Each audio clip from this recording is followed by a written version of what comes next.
Hey guys, how's your week going? Pretty good? Well, mine has been incredibly busy, which is why I haven't been able to get to any requested reviews for the past couple weeks. I've just been incredibly busy, but I'm going to get back on that soon.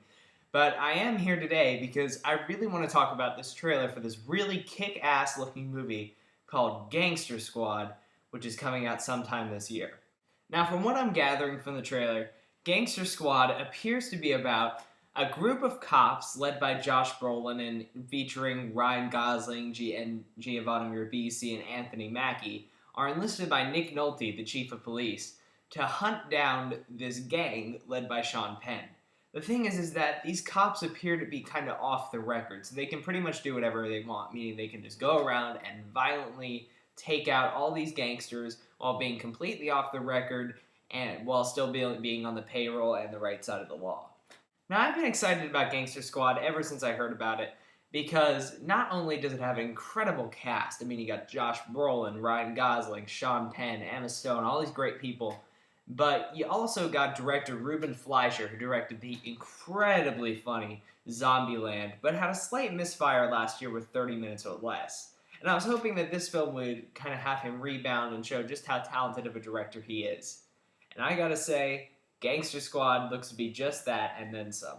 The best way I can describe this movie is if a Zack Snyder movie and a Michael Mann movie had a baby. It just looks like it's got that very elevated sort of pulp style mixed with a more down and dirty, gritty story.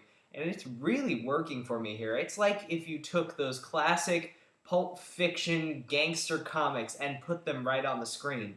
And I've been really waiting for a long time to see just a balls to the wall, pure hard R gangster action movie that just pulls no punches and just goes crazy with the insane story and the insane violence. And this movie looks to be right up my alley.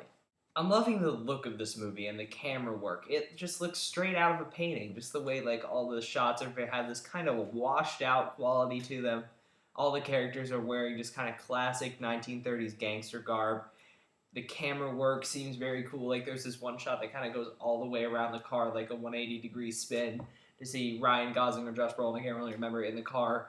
There's some great uses of slow motion in the trailer. It just looks to be like a very stylish, well-shot film that's going to take some tropes used by other directors and use them in a more original way. Another great example of one of my favorite moments in this trailer is kind of this a la Inglourious Bastards type scene where they're all just standing in a movie theater, and for whatever reason, it's just the 4 or 5 guys standing in the line shooting the crap out of the screen and walking through it. For some reason, I think that's just going to be one of the great iconic scenes of the movie, and it's a really cool looking shot. All the actors look great here. Ryan Gosling, what more can I say about the guy? He's brilliant in every movie he's in, whether it be Drive or Ides of March. And in this movie, he just looks like he's carrying on the tradition. And Josh Brolin, just another check on the resume, great actor. The only one who's not really working for me so far is surprisingly Sean Penn. I find that don't get me wrong, I like Sean Penn, but I find that when he plays characters like this that are very kind of elevated, he typically does the same thing. He wears a lot of makeup, he kind of pushes his face in like this, and then does this voice, he does like a weird, like, kind of voice that doesn't really sound like anything, just kind of an exaggerated accent of something, and it just looks kind of silly. Maybe just out of context it looks silly. Maybe in the movie he'll be badass, but just in the trailer, his performance seems kind of silly.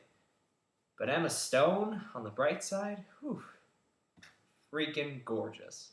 And finally, just really quick, I wanted to talk about the last moment of the trailer that really defines the whole style of this movie to me. It just looks like a typical scene where Ryan Gosling's standing over the guy and gonna shoot him, like kind of the typical good guy shoots bad guy scene. But the way it's presented with this kind of Jay-Z gospel song in the background and just the timing of it, it just defines the whole attitude of the film to me. Just kind of more cool, more elevated, and just 50 times more stylized and awesome. But overall, Gangster Squad, I gotta say, is just looking fantastic. It just looks like the great, elevated, violent gangster movie that I wanted to see for a long time. It's kind of the movie I wanted out of Public Enemies, but didn't really quite get. And here it looks like it's going to 100% deliver in a year that looks like it's going to be fantastic for crime movies between this and Ben Affleck's Argo. The only thing I have to complain about is just some of the performances look a little strange, like Sean Penn, like I mentioned before, and Ryan Gosling, who does look awesome, but sometimes in this trailer, for some reason, he has a strange vocal tick where like his voice cracks or something, and it seems a little strange, but it's not a big deal because this movie looks fantastic, and I think this will be one of my favorite movies this year. And those are my thoughts on the Gangster Squad trailer. I hope you enjoyed them. Leave your comments, tell me what you thought. I hope to get to those requested reviews soon, and I'll try to have a review of Dark Shadows up this weekend. And until next time, I'm Movie Kid Mike.